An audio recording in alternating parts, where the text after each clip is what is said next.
चलो दीपक जी का शायद डिस्कनेक्ट हुआ है। हाँ, दीपक तो जी के साथ मतलब चलो, थैंक यू दीपक जी। रघुवीर सिंह जी साहब पूनिया सिंस 1995 से जयपुर में प्रैक्टिसरत है। आप डायरेक्ट टैक्स, इनडायरेक्ट टैक्स में लिटिगेशन, एडवाइजरी आदि में एक्सपर्ट हैं। विशेषतः आप एनजीओ और ट्रस्ट के रजिस्ट्रेशन 12A, एटीजी, M1023C आदि में पूर्ण रूप से एक्सपर्टाइज हासिल किए हुए हैं। और काफ़ी जगह आप टीवी चैनल्स पे भी आजकल डिबेट्स पे देखे जाते हैं। आपने कोरोना काल से ही सदस्यों के लिए बहुत ही व्यापक सेमिनार वगैरह का आयोजन किया।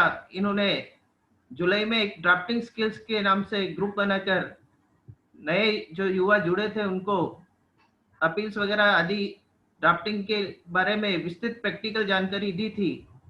आज आप 148 के अंतर्गत आ रहे सभी नोटिस को कैसे प्रैक्टिकल रूप से जवाब दें, जवाब तैयार करें, उसके बारे में अपने को बताएंगे। मैं आदरणीय पूनिया साहब से निवेदन करूंगा कि अपना उद्बोधन हमें प्रदान करें। आदरणीय पूनिया साहब। Thank you Rakesh ji. Thank you sir. आज की वेबिनार के चीफ गेस्ट और मेरे बड़े भाई सीए सतीश दी गुप्ता जी, जो सीसीएम भी हैं और डायरेक्ट टैक्स कमेटी आईसीआई के वाइस चेयरमैन भी। तो सतीश जी भी के साथ भी जब भी कभी मिलते हैं तो कभी वो ये एहसास नहीं होने देते कि वो इतनी बड़ी पोस्ट पर है और सीसीएम, वो इतनी आत्मीयता से मिलते हैं जैसे हमारे बीच के ही कोई साधारण से चार्टर्ड अकाउंटेंट। ये इनकी बहुत बड़ी खूबी है और मेरी कामना है इनको और ऊंचाइयां दे ईश्वर। Rakesh Sisodiya ji, chairman Chittorgarh branch. CA Yogesh Kabra ji, vice chairman Chittorgarh branch. CA Balkrishna ji डाट, secretary Chittorgarh branch. CA Vaibhav Somani ji, treasurer Chittorgarh branch. CA Nirav Doshi, सिकासा चेयरमैन चित्तौड़गढ़ ब्रांच। इसके अलावा चित्तौड़गढ़ ब्रांच की इस वेबिनार में काफी मेंबर्स बाहर के ज्वाइन किए हुए हैं, जिनमें कुछ नाम मेरे को स्क्रीन पे दिखाई दिए। एक दिल्ली की बहुत बड़ी एडवोकेट हैं वंदना रहेजा जी, जो हमारी साथी हैं। झुंझुनू से डॉक्टर रोहित चौधरी जी भी ज्वाइन किए हुए हैं। जयपुर से RN मेहरवाल साहब ने भी ज्वाइन कर रखा है।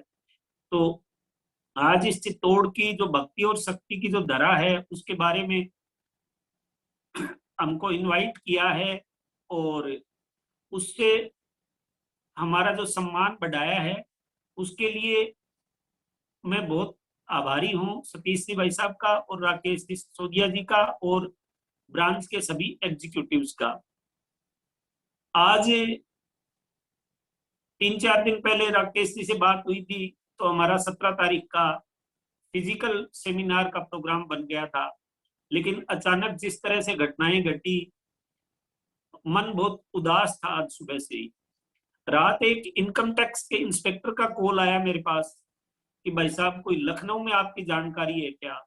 मुझे कल तक ये पता नहीं था कि कोविड इतना भयावह रूप ले चुका है क्या। तो मैंने कहा क्या बात हो गई। उन्होंने कहा लखनऊ में एक बेड चाहिए, मेरे पिताजी का ऑक्सीजन लेवल काफी कम हो गया।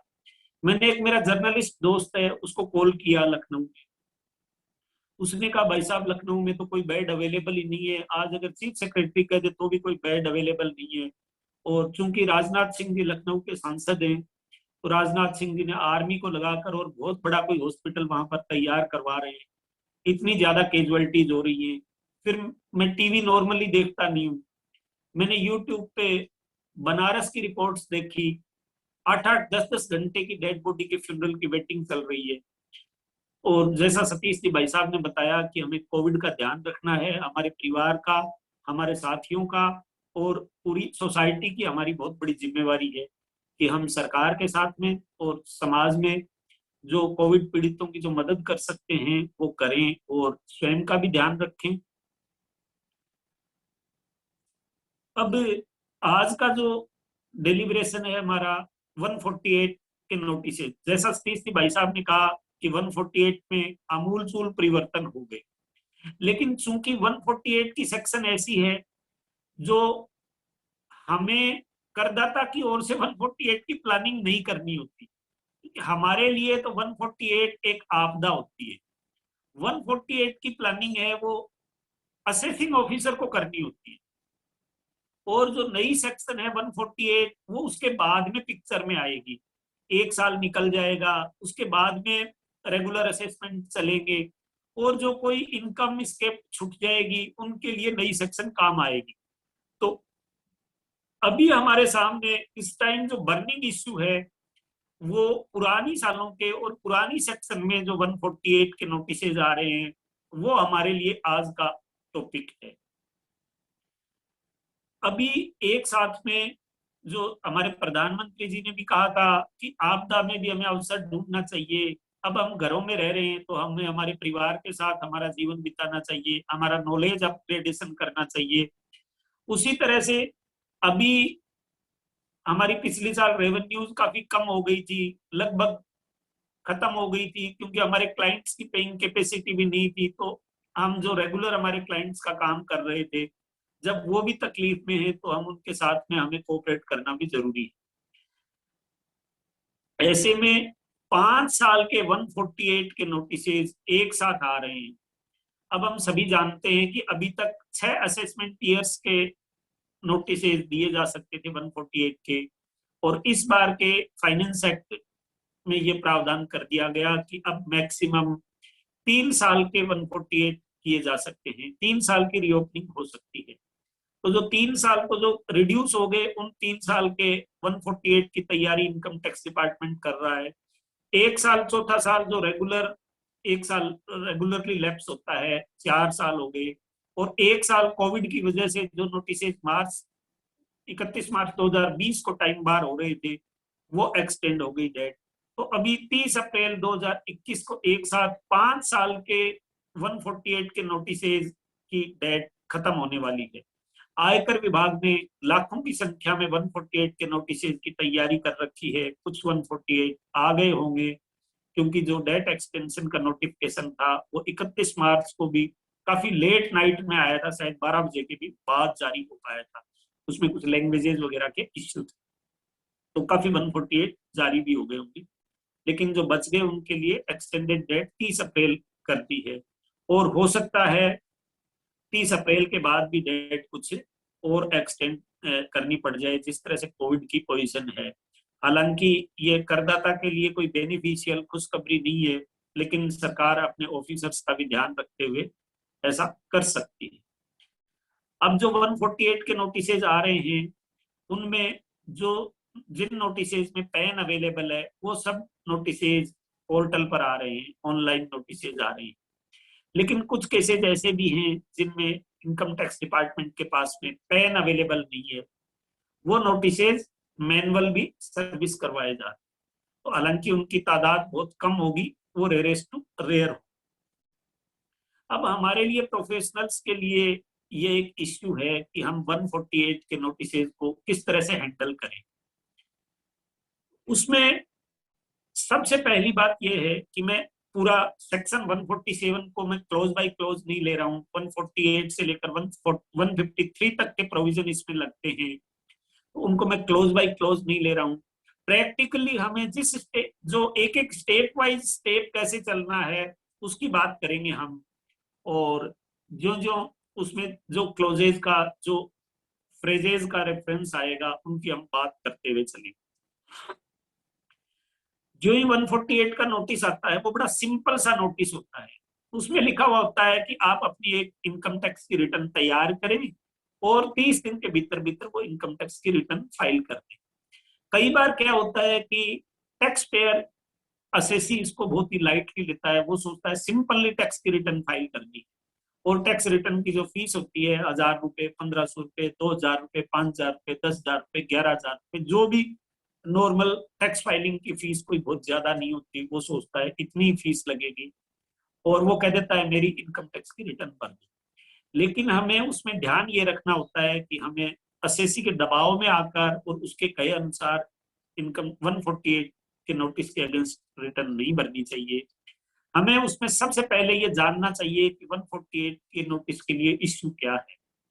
पहले के टाइम में 148 किस कारणों से आया है, किन कारणों से आया है, ये जानना काफी मुश्किल था। लेकिन अभी आयकर विभाग में एक परंपरा स्टार्ट हुई है कि जिनको भी 148 के नोटिसेस देने हैं उनको पहले 133(6) में एक इंक्वायरी का नोटिस दिया है। ज्यादातर केसेस में, कुछ सीरियस केसेस हैं उनमें नहीं दिया, ज्यादातर में दिया है। वो पोर्टल के ऊपर हम देख लें कि 133(6) का नोटिस आया था या नहीं आया, तो उससे हमें यह पता चल जाएगा कि 148 का नोटिस किस कारण से आया है।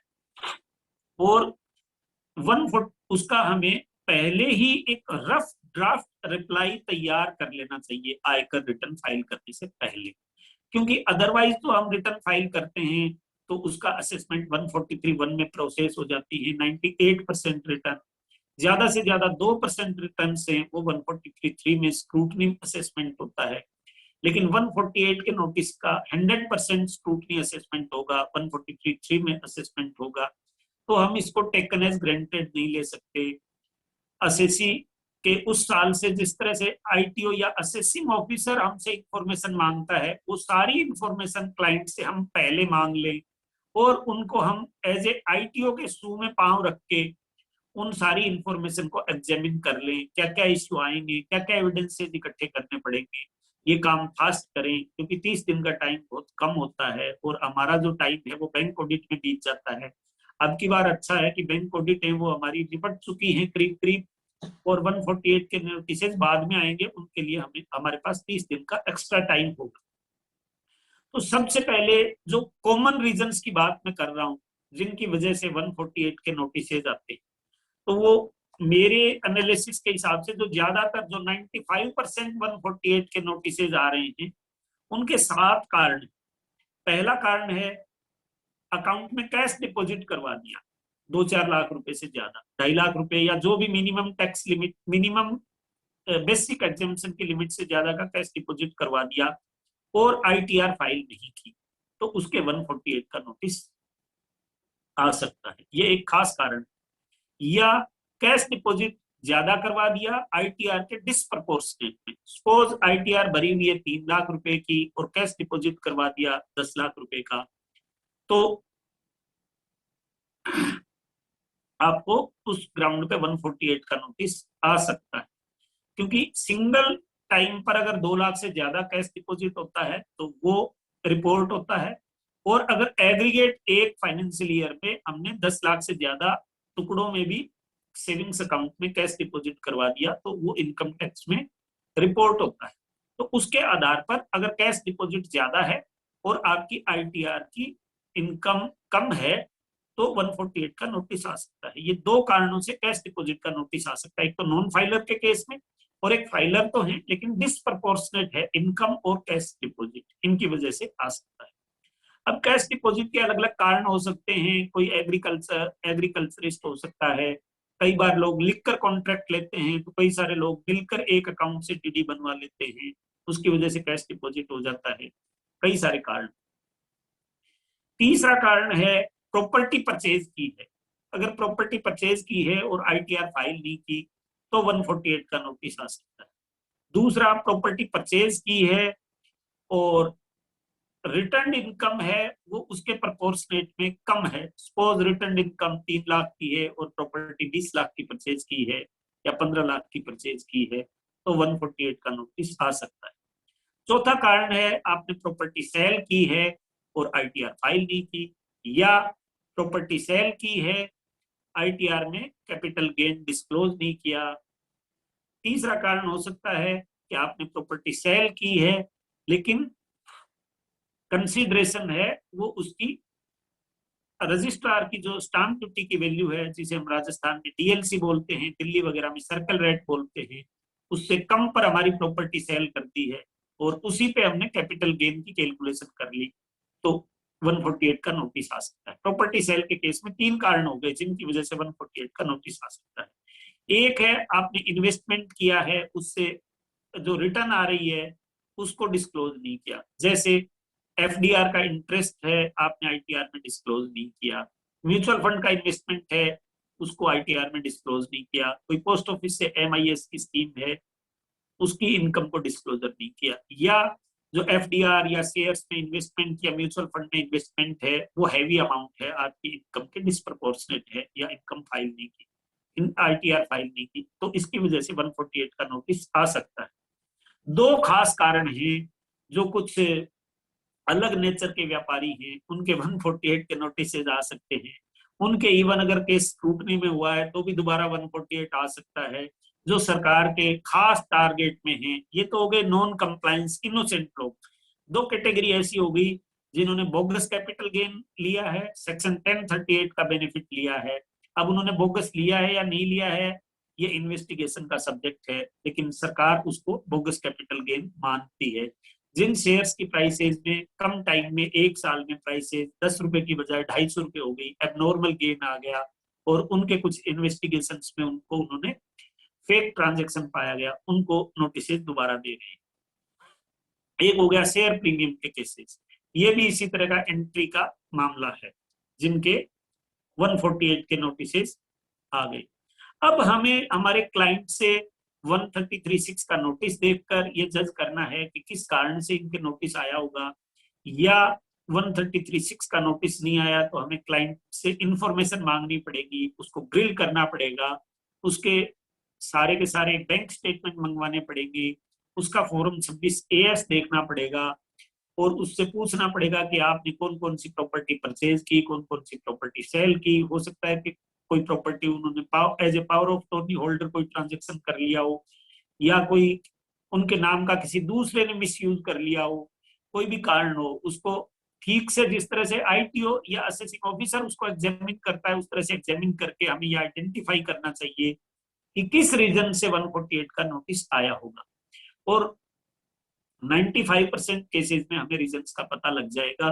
तो हम जो जिस रीजन से नोटिस आया है उसका रिप्लाई तैयार करें, और उसका अगर कोई इश्यू, सपोज प्रॉपर्टी सेल उसमें दिखाने से छूट गई हो, तो उस प्रॉपर्टी सेल को हमें उस रिटर्न में कंसिडर करते हुए 148 की रिटर्न फाइल करनी चाहिए, ताकि वो ट्रांजेक्शन अगर कहीं डिस्क्लोजर की रिक्वायरमेंट हो तो उस 148 की रिटर्न में डिस्क्लोज हो जाए। या कभी कभी ऐसा है कि ठीक है, ये तो छूट गया हमसे, कोई इनकम थी जो असेसी एडमिट करता है कि ये टैक्सेबल इनकम है, हम भी एडमिट करते हैं, तो उसके ऊपर हमें झगड़ा करने में कोई सार नहीं है, हम खुद उसके ऊपर टैक्स कैलकुलेट करके विद इंटरेस्ट जमा करवा के और आईटीआर फाइल करते हैं। अगर किसी केस में पता नहीं चले तो हम आयकर विभाग से भी कांटेक्ट करके पता करने की कोशिश कर सकते हैं। वैसे वो डिस्क्लोज नहीं करते हैं किस कारण से आया, लेकिन फिर भी अगर हो जाए, कैसे भी करके पता लग जाए, तो अपने को पता लगाने की कोशिश करनी चाहिए, उसके बाद में ही आईटीआर फाइल करें। कई बार मेरे सामने ऐसे केसेस आए हैं जिसमें वो असेसी है, वो किसी लोक मित्र वाले से या किसी नीम हकीम से आईटीआर फाइल करवा देता है। वो जिस तरह से नॉर्मल आईटीआर फाइल करते हैं वैसे ही आईटीआर फाइल कर देता है। जब उसका क्यूरी लेटर आता है, 142(1) का नोटिस आता है, तो वो भाग भूख कराते हैं कि ये पोजीशन हो गई हमारी। उस समय पर स्टैंड बदलना बड़ा मुश्किल हो जाता है। या कई बार होता है कि शुरू में हमारे क्लाइंट हमें वर्बल कह देता है कि हाँ मेरे पास ये एविडेंस है, जब हम उससे एविडेंस मंगवाते हैं तो वो एविडेंस कुछ डिफरेंट मिलते हैं, तो उस समय हमें काफी तकलीफ में आ जाते हैं। अब बात ये आती है कि अगर 30 दिन में हमसे एविडेंस और रिप्लाई तैयार नहीं हो तो हमें क्या करना चाहिए।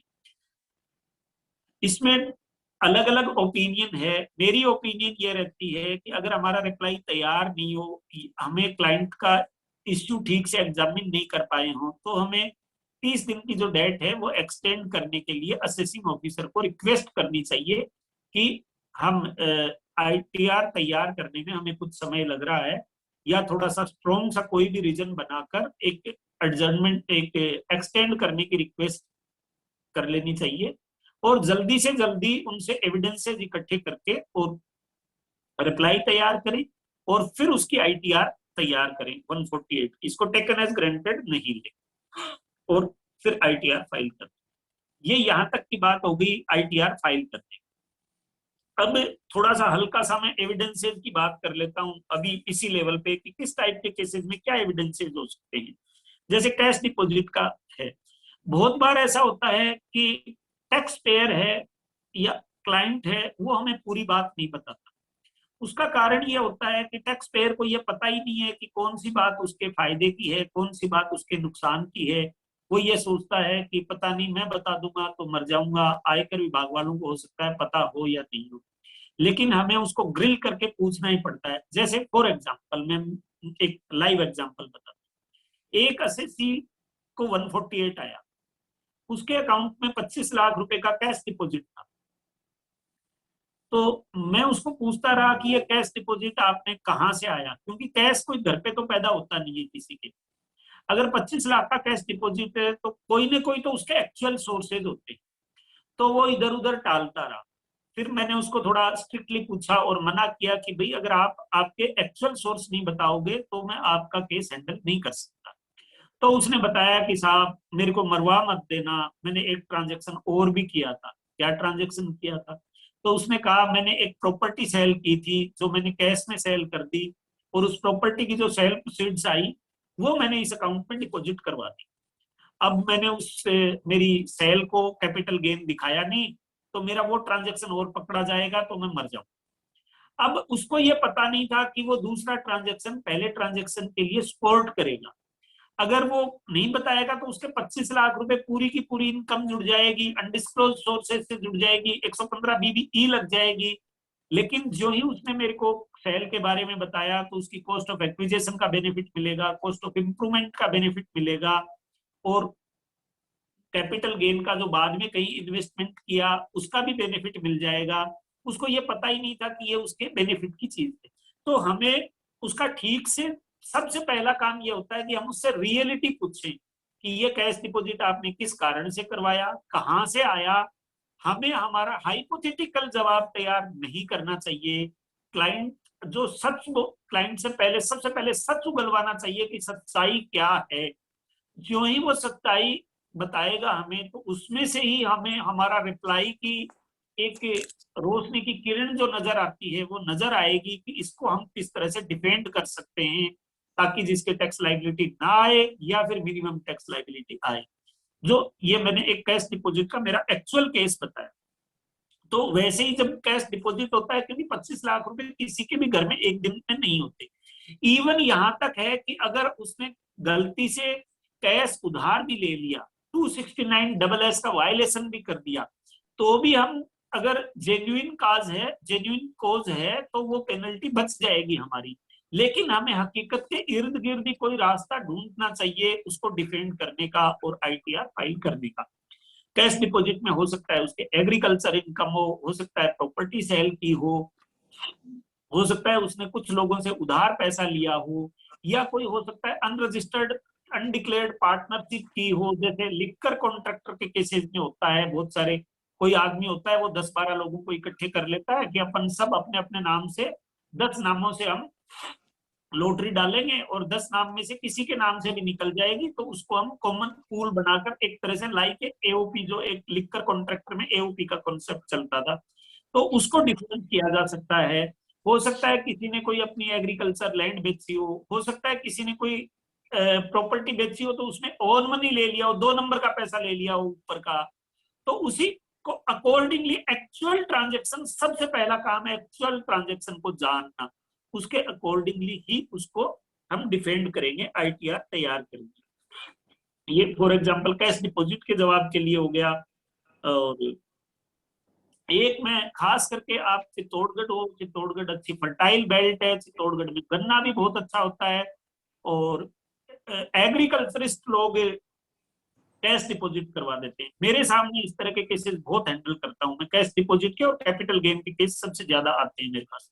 तो कैश डिपॉजिट में एक इश्यू आता है कि एग्रीकल्चर इनकम को कैसे जस्टिफाई करें, क्योंकि गांव में कल्चर नहीं है कि वो एग्रीकल्चर की मंडी की पर्ची रखते नहीं है, मंडी में फसल बेचते नहीं है। तो उसका सबसे अच्छा तरीका ये होता है कि आप उसकी गिरदावरी मंगवाएं।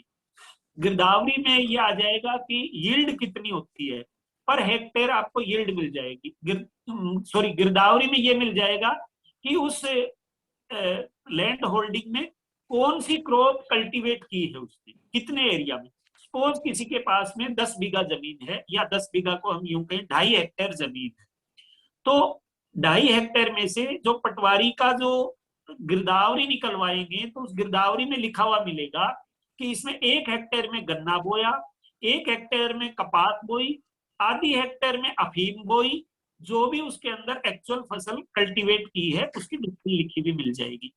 अगर आप गवर्नमेंट के डेटा निकालेंगे, गूगल पे सर्च करेंगे, तो आपको मिल जाएगा कि इवन डिस्ट्रिक्ट वाइज यील्ड मिल जाएगा, स्टेट वाइज यील्ड मिल जाएगा कि चित्तौड़गढ़ में शुगर केन का प्रोडक्शन पर हेक्टेयर कितना होता है। उसके अकॉर्डिंगली हम टोटल प्रोडक्शन निकाल लेंगे, और उस पर्टिकुलर साल की जो गवर्नमेंट की रेट है मिनिमम सपोर्ट प्राइस, उसके अकॉर्डिंगली हम उसकी वैल्यू निकाल लेंगे। तो हमारे पास ये आ जाएगा कि ये एग्रीकल्चर की सेल प्रोसीड्स आई। उसके बाद में हम उसका जो बाई प्रोडक्ट होता है उसकी एक average cost, average selling price ले लेते हैं। जैसे सपोज कपास की हमने, तो कपास के अंदर फायरवुड होती है। मस्टर्ड बेची तो मस्टर्ड के अंदर फायरवुड होती है। अगर हमने गेहूं या ऐसी चीज है तो उसके अंदर केटल फीड आता है। बाजरा है तो उसमें केटल फीड होता है। कोई भी क्रॉप होती है उसके अंदर, जैसे चने में भी केटल फीड आता है, तो हम उसका एक पूछ लें, उसको टैक्स पेयर को पूछ लें कि आपके यहाँ केटल फीड इसमें से कितना होता है, क्योंकि केटल फीड का कोई रेवेन्यू रिकॉर्ड में कोई दर्ज नहीं होता, तो केटल फीड जोड़ दें। उसके बाद में जो एक्चुअल एग्रीकल्चर एक्सपेंडिचर होते हैं वो उसमें से घटा दें। तो नेट हमारा ये निकल गया कि ये हमारी नेट एग्रीकल्चरल इनकम है, यानी क्रॉप की सेलिंग प्राइस प्लस उसमें जो बाई प्रोडक्ट है केटल फीड या फोडर या फायरवुड, उसकी प्राइस जोड़ दें, और उसमें लेस एग्रीकल्चर एक्सपेंडिचर, जो फर्टिलाइजर, खाद, बीज, ट्रैक्टर के जो एक्सपेंडिचर, डीजल के जो एक्सपेंडिचर होते हैं वो घटा दें। इलेक्ट्रिक बिल है अगर आपके यहाँ, प्लीज वो उसमें घटा दें, तो नेट एग्रीकल्चरल इनकम आ गई। अब असेसिंग, अगर हमने इतना स्ट्रॉन्ग केस बना लिया तो गारंटेड आपको एग्रीकल्चर इनकम का एडिशन नहीं होगा। अब उसमें एक ही क्वेश्चन बचता है कि हम कैसे मान लें कि ये आपने क्रॉप बेच दी। तो उसका जवाब ये होता है कि भाई हम इसको खा थोड़े ही गए, इतना गन्ना हुआ हमारे पास या इतना कॉटन सीड हुआ, अगर गेहूं भी हो गया तो गेहूं के एक परिवार में 4 आदमी है तो 4 बोरी गेहूं खा सकते हैं मैक्सिमम। तो हमारा कैप्टिव कंजम्पशन है वो इतना ही हुआ। दूसरी बात, फसल की क्वांटिटी से और परिवार के साइज से आप ये कह सकते हो कि ये एक कमर्शियल क्रॉप है, तो ये हमने नेचुरली है सेल करने के लिए ही बनाई, और उसके लिए एफिडेविट वगैरह दिया जा सकता है। तो ये हो गया कैश डिपॉजिट के केस में, खास करके एग्रीकल्चरल के केसेस में। या कई बार होता है आजकल जो हमारे केटल्स हैं वो 1-1 लाख रुपए की भैंसें बिकती हैं, कई बार किसान ने 4 भैंसें बेच दी, कैश डिपॉजिट हो गया उसके 4 लाख रुपए हो गया, तो उसके एविडेंसेस आप इकट्ठे कर सकते हैं, रसीद वगैरह।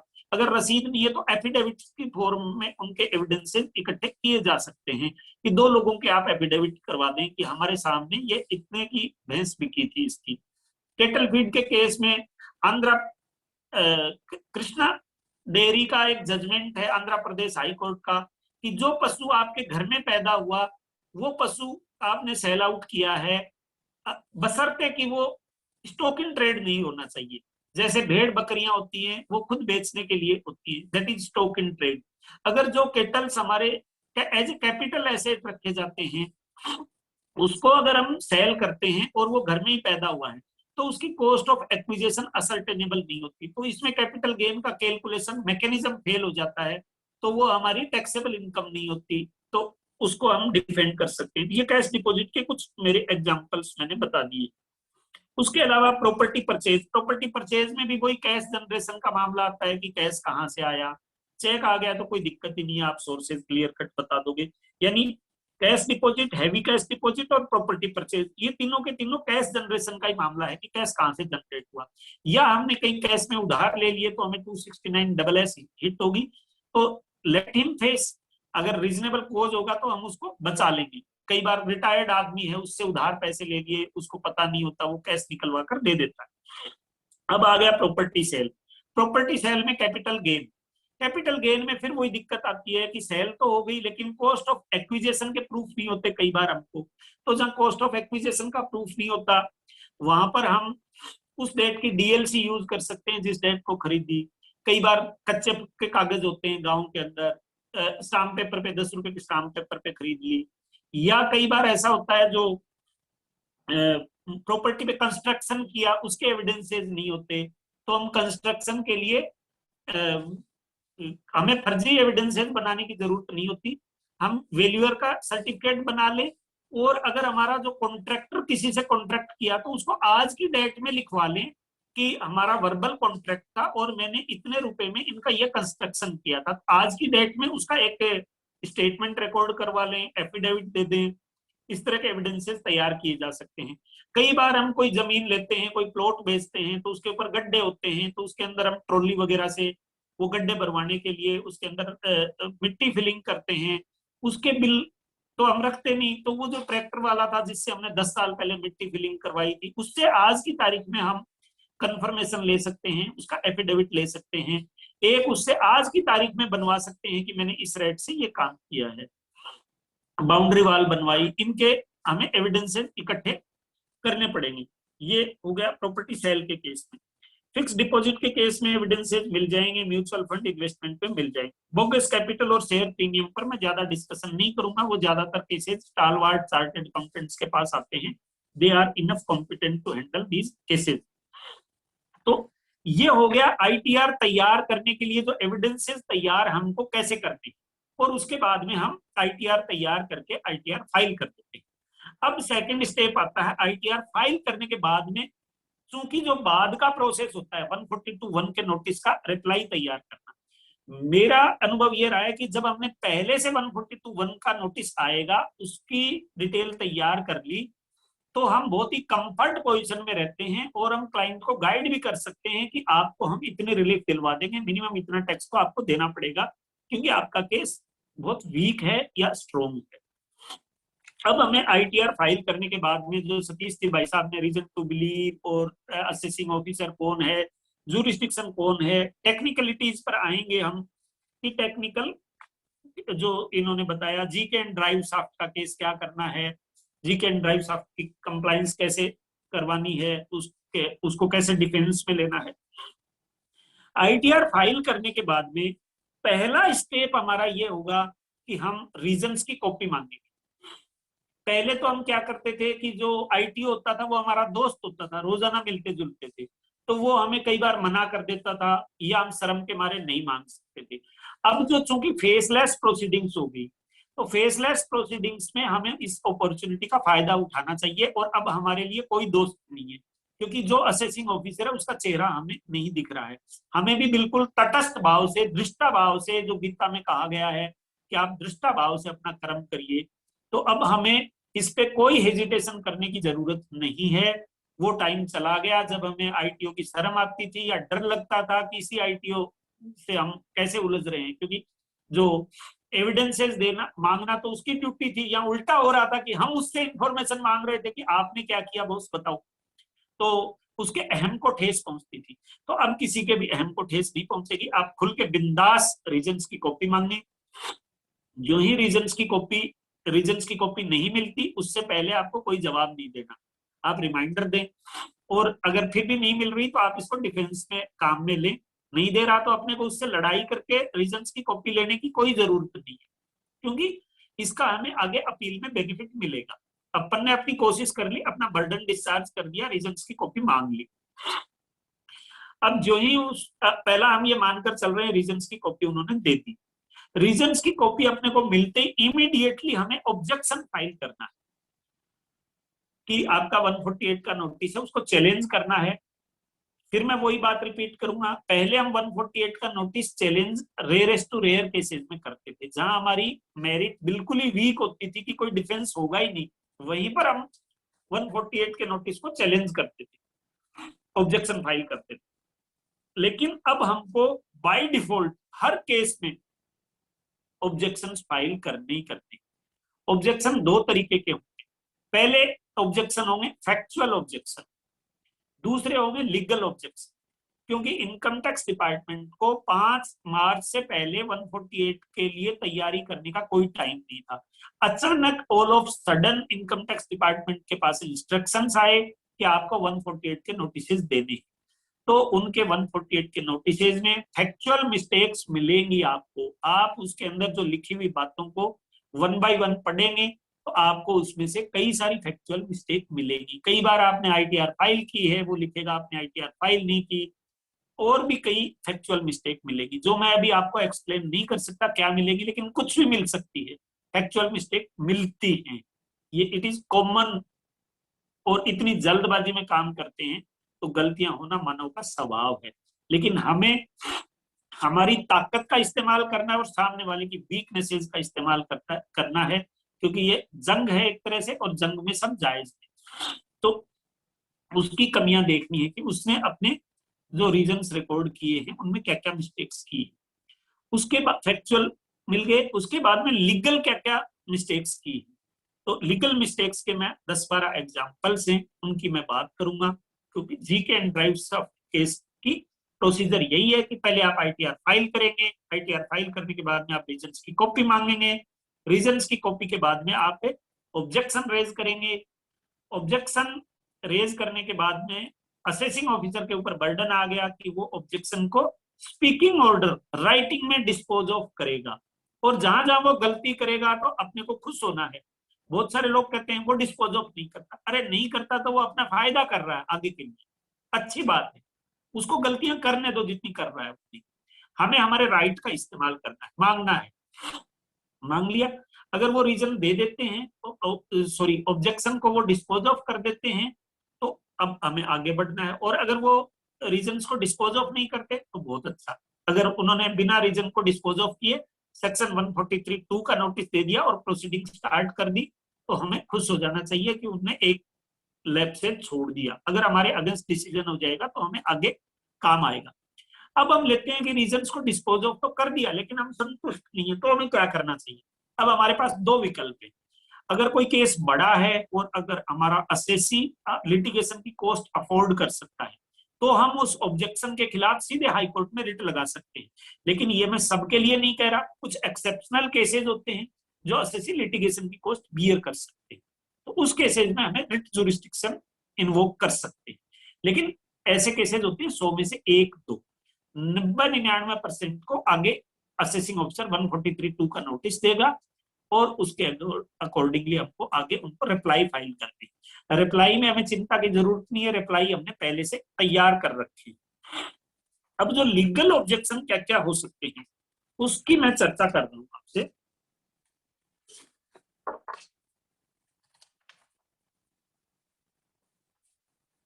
देखिए 148 के नोटिस के लिए पहला शब्द है रीजंस टू बिलीव। दो शब्दों से मिलकर बना है, एक रीजन और एक बिलीव। रीजन का मतलब है कोई इंफॉर्मेशन या कोई मटेरियल होना चाहिए, बिलीव का मतलब है उसकी ओपिनियन।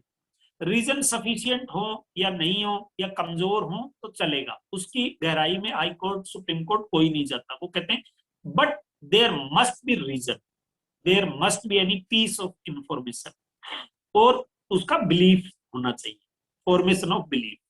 और दोनों में लाइव लिंक होना चाहिए, दोनों का आपस में कोई लिंक होना चाहिए।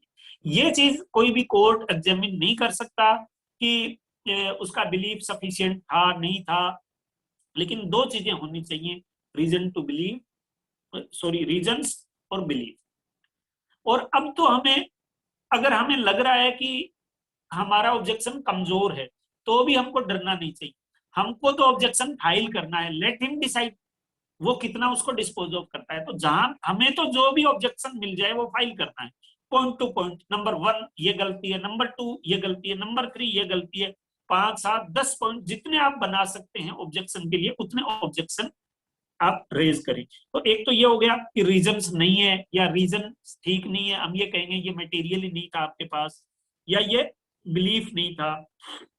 दूसरा इसमें आता है कि 148 से लेकर 153 के प्रोविजंस का ध्यान रखा हो, जैसे टाइमलाइन का ध्यान रखा, अप्रूवल लेनी है वो ध्यान रखा। तीसरा है इसमें इनकम असेस कौन सी हो सकती है, जिस रीजन पे 148 का नोटिस आया वो प्लस उसके अलावा अगर और कोई इनकम भी सामने आ जाती है असेसिंग ऑफिसर के नॉलेज में आ जाती है तो वो इनकम भी असेस होगी या रीअसेस होगी या रिकम्प्यूट होगी। तो मैं सेक्शन 147 की लैंग्वेज में मैं नहीं जाता। रीजन और बिलीव की बात कर ली, दोनों में लाइव लिंक होना चाहिए, ये बात कर ली। ये सारी बातें वेरियस डिसीजंस में आ रही है। फिर है belief of assessing officer only. जो बिलीफ है वो असेसिंग ऑफिसर का ही होना चाहिए। जैसे फॉर एग्जांपल असेसिंग ऑफिसर ने कह दिया ऑडिट ऑब्जेक्शन निकला था, that's why I have reason to believe, ऐसा नहीं होना चाहिए। या विंग ने ऐसा कहा, आपको ऐसा करना है। वो इंफॉर्मेशन तो विंग की आ सकती है, इंफॉर्मेशन तो सीएजी ऑडिट की आ सकती है, लेकिन उस इंफॉर्मेशन के ऊपर जो बिलीफ है वो असेसिंग ऑफिसर का ही बनना चाहिए। वो बिलीफ किसी और का नहीं है, क्योंकि एक्ट के अंदर असेसिंग 148 का नोटिस देते टाइम असेसिंग ऑफिसर ही सुप्रीम पावर है। और ऐसा लगना चाहिए उसने उस इंफॉर्मेशन के ऊपर अपना एप्लीकेशन ऑफ माइंड किया है।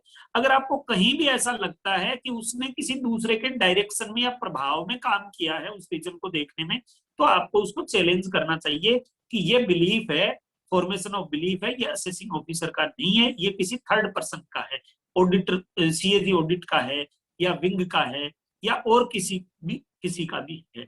बिलीफ खुद का होना चाहिए असेसिंग ऑफिसर। मटेरियल के बेस पर होना चाहिए और मटेरियल का और उसका लाइव लिंक होना चाहिए। दूसरा जो बिलीफ है वो at the time of recording of reasons होना चाहिए। रीजंस हैं वो वर्बल नहीं हो सकते, रीजंस बिल्कुल डॉक्यूमेंटेड होने चाहिए नोट शीट के ऊपर। आजकल शायद हो सकता है ऑनलाइन उसके ऊपर पोर्टल पे रिकॉर्ड करते होंगे, उससे पहले नोट शीट के ऊपर लिखे हुए होने चाहिए। अब तो पोर्टल वाले मिलेंगे हमें। रीजन रिकॉर्डेड होने चाहिए और उसमें बाद में कोई ऑल्ट्रेशन डिलीशन नहीं किया जा सकता। कभी भी बाद में डिबेट होती है कि रीजंस थे या नहीं थे, तो वो बिल्कुल 148 इश्यू रीजंस रिकॉर्ड करते टाइम का देखा जाएगा कि जो मटेरियल था उसी के आधार पर तय होगा बाद में। ये नहीं हो सकता कि देख लो साहब बाद में आपके यहाँ ये मिल गया, इस वजह से ये रीजंस है। रीजंस उसी समय के देखे जाएंगे। और क्या क्या ध्यान रखना है ये मैं 6-7 पॉइंट बताता हूँ, आप शेयर कर रहा हूँ आपसे जो कुछ जजमेंट्स में आए। The reasons are required to be read as they were recorded by AO, जो मैं अभी डिस्क्राइब कर चुका हूँ। No substitution or deletion or addition is permissible, ये वही बात है। AO to disclose and open his mind through recorded reasons. AO अगर उसके अंदर AO ने कोई अपना एस्टिमेशन ले लिया, प्रिजम्पशन ले लिया, तो नहीं आएगा। AO का बिलीफ है वो जो रीजंस रिकॉर्ड किए हैं उन्हीं पे आधारित बनना चाहिए, अदरवाइज वो भी ऑब्जेक्शन होगा। The reasons recorded should be clear and unambiguous and should not suffer from any vagueness. अगर कोई वेगनेस या एम्बिग्यूटी नजर आए तो हम उसका भी ऑब्जेक्शन रेज करेंगे। The reasons recorded should be self-explanatory and should not keep the assessing guessing for the reasons. अगर रीजंस में ऐसा लग रहा है कि क्लियर कट नहीं है, कुछ गैस वर्क नजर आ रहा है, तो उसका भी ऑब्जेक्शन रेज करना चाहिए। The reasons must be based on material, वो मटेरियल भी बताएंगे कि उनके पास इंफॉर्मेशन क्या थी। Reasons provided the link between conclusion and evidence, जो मैं डिस्कस कर चुका हूँ। Reasons recorded can not be supplemented by filing an affidavit और making an oral submission. ITO जो असेसिंग ऑफिसर ने जो रिकॉर्ड किए हैं वही रीजन प्रिवेल होंगे। रीजन रिकॉर्ड करने के बाद में एओ नोटिस इश्यू करेगा, नोटिस सर्विस। अब नोटिस सर्विस में ऐसा है कि नोटिस इश्यू 31 जो अब मान लो 30 अप्रैल की रात को 12 बजे तक नोटिस इश्यू हो जाना चाहिए। अब नोटिस हमको बाद में मिलता है तो कैसे पता चलेगा कि नोटिस 30 अप्रैल 2021 को रात को 12 बजे तक इश्यू हो गया था?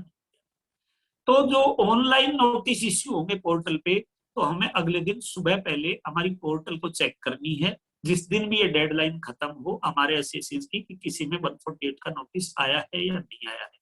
या अगर कोई रात को 12 बजे कर सकते हैं तो 12 बजे कर लें, अपनी पोर्टल का स्क्रीनशॉट ले लें कि नोटिस आया है या नहीं आया।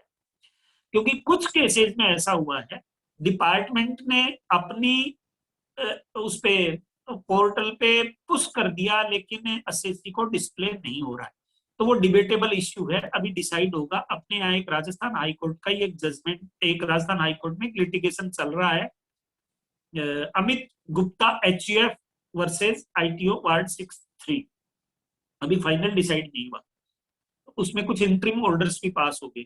उसमें असेसी की ये प्ली है। असेसी है वो इसका आईटी का काफी स्पेशलिस्ट है और वो हिमसेल्फ भी चार्टर्ड अकाउंटेंट है। तो उसका ये कहना है कि ये 143(2) का नोटिस सर्विस नहीं हुआ, तो इसलिए हम ये टेकन एज ग्रांटेड नहीं ले सकते कि ऑनलाइन में 143(2) के नोटिस सर्विस हो ही जाएंगे। तो क्योंकि इलेक्ट्रॉनिक एरा है उसके अंदर तो इश्यूड और सर्विस दोनों साइमल्टेनियसली ही होंगे, तो हम ये मानकर चलेंगे कि इश्यू नहीं हुआ। और अदरवाइज अगर उन्होंने इश्यू कर दिया, अब इश्यू किया या नहीं किया ये कैसे जज होगा? तो इसका पैमाना यह है कि अगर उन्होंने सर्विस के लिए जो प्रोसीडिंग स्टार्ट कर दी, सपोज उन्होंने पोस्ट ऑफिस में दे दिया या अपनी जो डिलीवरी की कोई उनकी एक बुक होती है डिस्पैच रजिस्टर, उसमें एंट्री हो गई और सीक्वेंशियली एंट्री हो रही है, तो ये प्रिजम्पशन ली जाती है कि उन्होंने नोटिस इश्यू कर दिया। तो ये ऑब्जेक्शन रेज हो सकते हैं कि नोटिस है वो टाइमली इश्यू नहीं हुआ। नोटिस की टाइम लिमिट हम सबको पता है, मैं ज्यादा उसमें गहराई में नहीं जाऊंगा कि अगर विद इन 4 ईयर का कोई नोटिस दिया जाएगा, नॉर्मली ये क्या है कि विद इन 6 लास्ट में 6th ईयर में नोटिस देते हैं, लेकिन अब की बार क्या है कि 6th ईयर में भी देंगे, 5th ईयर में भी देंगे, 4th ईयर में भी देंगे और 3rd ईयर में भी देंगे, क्योंकि 1 अप्रैल को 1 साल इनका टाइम बार हो जाएगा।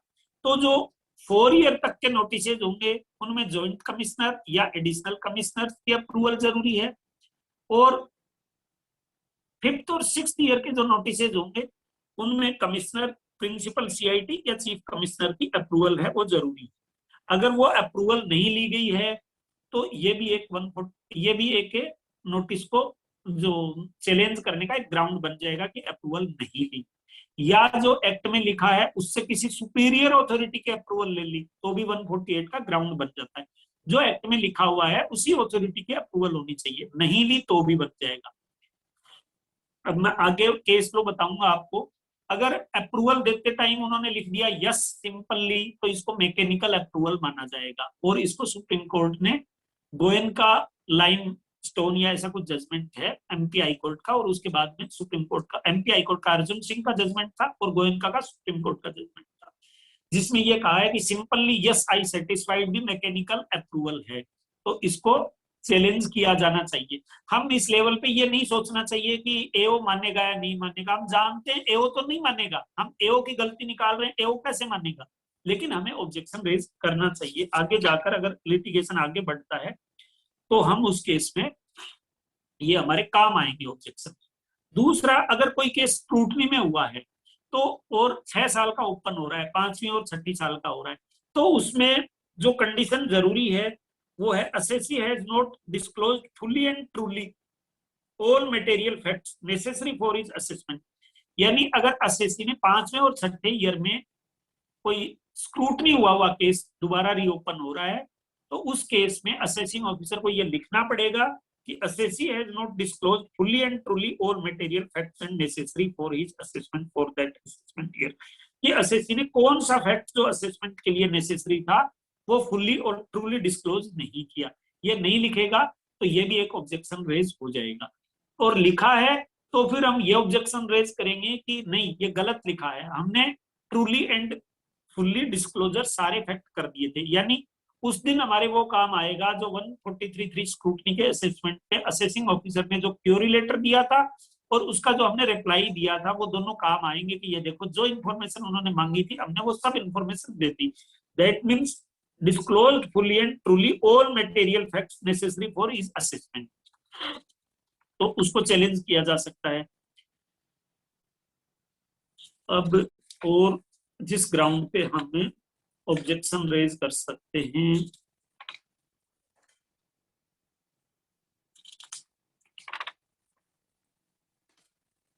परमिशन का हो ही गया, whether permission obtained from appropriate authority CTC, अगर 4 साल तक का है तो ज्वाइंट या एडिशनल की परमिशन, और 5वें या 6ठे असेसमेंट ईयर का ओपन कर रहे हैं, 5वां 6ठा और 7वां भी कहेंगे अभी तो वेदर, तो उसमें पीसीआईटी या चीफ की परमिशन।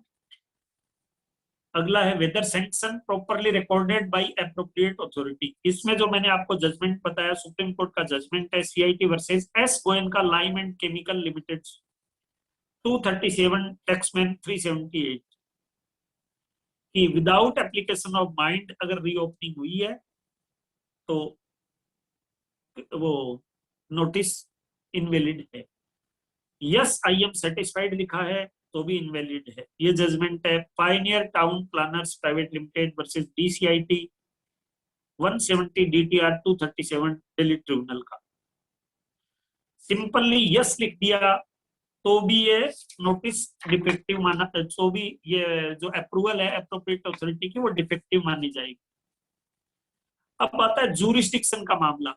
जो एओ की डेफिनेशन शायद सेक्शन 27 या 27A में जो असेसिंग ऑफिसर की डेफिनेशन दी गई है, उसका मतलब है जूरिस्डिक्शनल असेसिंग ऑफिसर। जूरिस्डिक्शनल हो सकता है, ज्योग्राफिकली जूरिस्डिक्शन हो सकता है, सैलरी के केस में अल्फाबेटिक जूरिस्डिक्शन हो सकता है, और वो जूरिस्डिक्शन उस दिन का देखा जाएगा जिस असेसमेंट ईयर का दे रहे हैं, उस दिन का नहीं।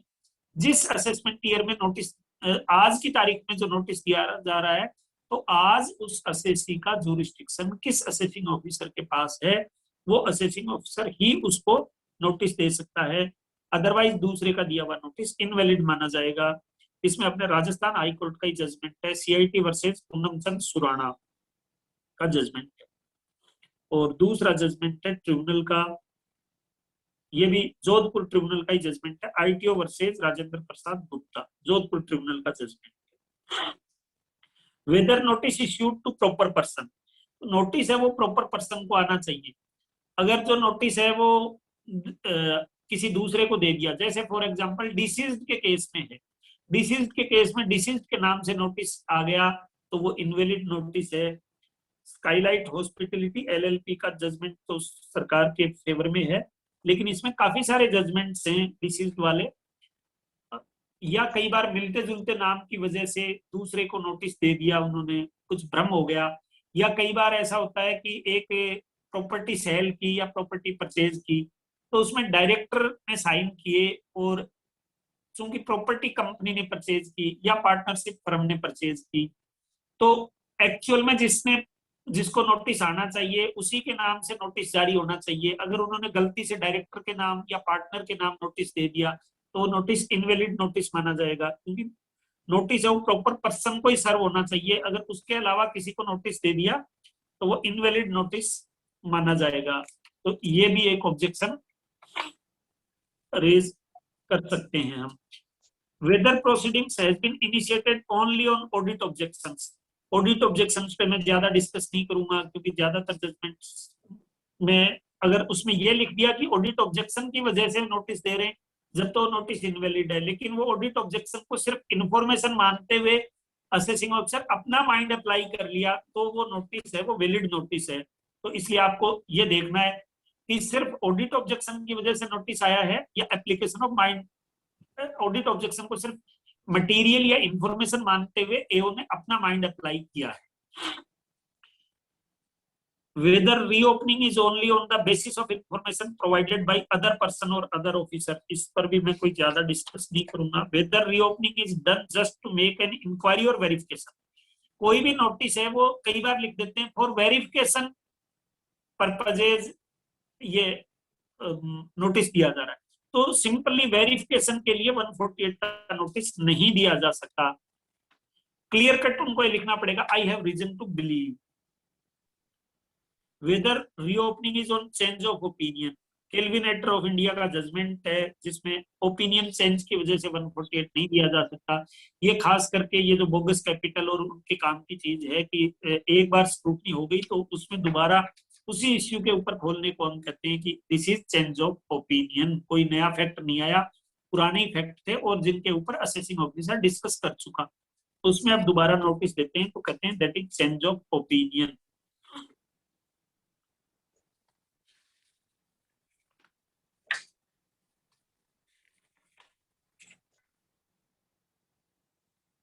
AIR इंफॉर्मेशन की बेसिस पर नोटिस दे देते हैं तो उसमें भी उसको भी हमें ऑब्जेक्शन रेज करना चाहिए कि सिंपली AIR के बेस पर नोटिस नहीं दिया जाना चाहिए।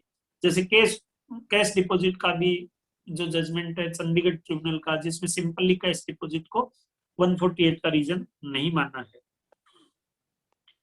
एक 50C के बेस पर आप 148 कर सकते हो कि 50C की वैल्यू में और नेट कंसिडरेशन की वैल्यू में दोनों में डिफरेंस है, तो कुछ जजमेंट्स हैं शिव शक्ति बिल्ड होम और अरुण कुमार चौधरी के जजमेंट हैं जो कहते हैं कि 50C की वजह से 148 नहीं हो सकता, वेग रीजन्स पे 148 नहीं हो सकता। और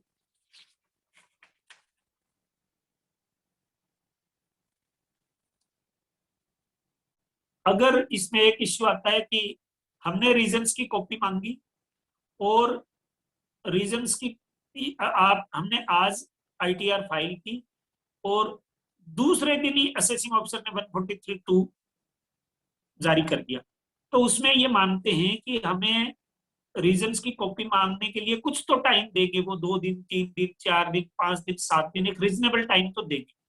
अगर रीजनेबल टाइम देने से पहले ही उन्होंने 143(2) का नोटिस दे दिया तो इसका मतलब आपने जीके एंड ड्राइव शाफ्ट की आत्मा मार दी, क्योंकि जीके एंड ड्राइव शाफ्ट ये कहता है कि फर्स्ट ITR फाइल करेंगे, सेकंड रीजन्स की कॉपी देंगे, तो देंगे वो या तो अपनी मर्जी से दे दें, तो उन्होंने जीके एंड ड्राइव शाफ्ट की पालना कर ली, या एक रीजनेबल टाइम कम से कम 7 दिन का टाइम तो दें, तो 7 दिन का टाइम 10 दिन का टाइम दें रीजन्स की कॉपी मांगने के लिए, उसके बाद 143(2) दें। अगर उन्होंने तुरंत 143(2) दे दिया, इसका मतलब है उन्होंने जीके एंड ड्राइव शाफ्ट की पालना नहीं की, वो भी आगे काम आ सकता है हमारे, लेकिन ऑब्जेक्शन रेज में तो काम नहीं आएगा। उसके बाद में आता है असेसमेंट लेवल पर एक इश्यू आता है कि कई बार जिस केस में 148 हुआ है वो इश्यू तो एग्जामिन हो गया, उस पे तो AO सेटिस्फाइड हो गया, एडिशन नहीं होता, तो क्या कोई नई बीमारी मिल गई उस पर एडिशन कर सकता है? तो उस केस में जेट एयरवेज का जजमेंट है बॉम्बे हाई कोर्ट का, लार्क केमिकल प्राइवेट लिमिटेड का जजमेंट है, और अपने एक राजस्थान हाई कोर्ट का भी जजमेंट है जो मेरे पास अभी साइटेशन नहीं है, जोधपुर का जजमेंट है। इन तीनों में ये कहा है कि अगर कोई आपने इस्केप्ड इनकम जिसके ग्राउंड पर नोटिस दिया है उसका एडिशन हो गया, तब तो आप दूसरी अदर इनकम का भी एडिशन कर सकते हो, लेकिन अगर जिस ग्राउंड पर 148 का नोटिस दिया है उस ग्राउंड पर एडिशन नहीं होता तो आप एनी अदर इनकम का भी एडिशन नहीं कर सकते हो। ज्यादातर जजमेंट इस फेवर में, क्योंकि जो वर्ड लिखा हुआ है वो लिखा हुआ है कैन असेस और reassess such income. Such income कौन सी? स्केप्ड इनकम जिसकी ग्राउंड पे 148 दिया है, and also any other income chargeable to tax which has escaped assessment. तो ये जो एंड वर्ड लगाया है और ऑल्सो वर्ड लगाया है, तो एंड और ऑल्सो का इंटरप्रिटेशन ये किया है कि अगर आपका जिस ग्राउंड पे 148 हुआ है उस पे एडिशन नहीं हुआ तो एंड और ऑल्सो आगे जो है वो इरिलेवेंट हो जाता है, उसके ग्राउंड पर कोई एडिशन नहीं हो सकता। अब एक इश्यू आता है कि क्या 148 के नोटिस का असेसी बेनिफिट ले सकता है? ज्यादातर जजमेंट है कि असेसी बेनिफिट नहीं ले सकता। अब असेसी कैसे बेनिफिट ले सकता है?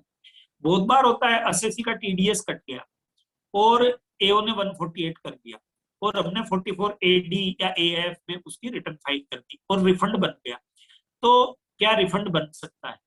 तो इसके ऊपर अगर हम बहुत बैलेंस्ड डेमोक्रेटिक सेटअप की बात करें जब, तो यह है कि कोई बात नहीं, असेसी की गलती और सरकार इलीगल रूप से किसी के भी टैक्स नहीं रखती, लेकिन इसके ऊपर कई जजमेंट सरकार के फेवर में है कि अगर असेसी को रिफंड लेना है तो उसको सेक्शन 119(2)(b) में अपनी रिटर्न जो छूट गई, उससे चूक हो गई, उसके लिए असेसी को अप्लाई करना चाहिए। 148 का नोटिस है वो असेसी के बेनिफिट में नहीं काम आ सकता, वो सिर्फ डिपार्टमेंट के लिए ही है, और अगर असेसमेंट के दौरान कोई रिफंड बन गया तो देना जरूरी नहीं है। और कई बार असेसिंग ऑफिसर ने वही प्रोसीडिंग ड्रॉप कर दी, जब असेसिंग ऑफिसर को लगेगा ये तो रिफंड मांगेगा तो उन्होंने वही प्रोसीडिंग ड्रॉप कर दी। तो एक इलाहाबाद हाई कोर्ट का जजमेंट है जिसमें उसने कहा कि नहीं अब प्रोसीडिंग पूरी करो, आपने चालू कर ली, तो उन्होंने कहा कि नहीं जरूरी नहीं है, ये जो 148 है ये असेसी के बेनिफिट के लिए नहीं है। अब मैंने करीब करीब 148 के जो रिलेवेंट इश्यूज हैं उनको कवर कर लिया। अब मैं ये चाहूंगा कि ज्यादा से ज्यादा जो मेंबर्स की क्वेरी एड्रेस की जाए, और जिसमें आप हल्की फुल्की अगर कोई क्वेरीज किसी की ट्रस्ट से रिलेटेड है तो वो भी पूछ सकते हैं, और एक मेरा विजन है कि हमारा जो professional development with quality of life होना चाहिए। चार्टर्ड अकाउंटेंट्स की क्या समस्या है कि चार्टर्ड अकाउंटेंट्स अपने क्लाइंट का काम करने में खुद की हेल्थ, खुद का परिवार, खुद की हॉबीज सबको भूल जाते हैं। तो ये एक मेरा मिशन है कि professional development with quality of life. आज हमारे शौक हैं, किसी का थिएटर का शौक है, किसी का मूवी देखने का शौक है, किसी का सीरीज का शौक है। तो अगर हम ये सोच लें कि हम एक लेवल अचीव कर लेंगे, उसके बाद में ये काम कर लेंगे, तो उसके बाद हम हमारे शौक पूरे करने लायक ही नहीं बचेंगे। तो ये हमें पैरेलली हमारी प्रैक्टिस के साथ साथ ही करने चाहिए।